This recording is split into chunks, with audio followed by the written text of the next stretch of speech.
அன்புக்குரியவர்களே, ஆண்டவர் இயேசுவின் இனிய பெயரில் அன்புடன் வாழ்த்துகிறேன். இறைவனின் பேரிரக்கத்தால் நாளை முதல் கிறிஸ்துமஸ் ஒரு மகிழ்ச்சியின் விழா என்னும் புதிய விவிலிய தொடரை காணொளியாக உங்களோடு பகிர்ந்து கொண்டிருக்கிறேன். கிறிஸ்துமஸ் என்றாலே அனைவருக்கும் மகிழ்ச்சி தான்.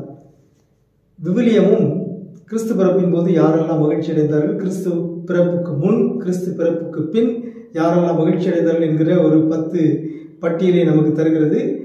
அவற்றை நான் உங்களோடு பகிர்ந்து விடவிருக்கிறேன். நாளை முதல் கிறிஸ்துமஸ் ஒரு மகிழ்ச்சியின் விழா. உங்களுக்கு அமைதி உரித்தாக.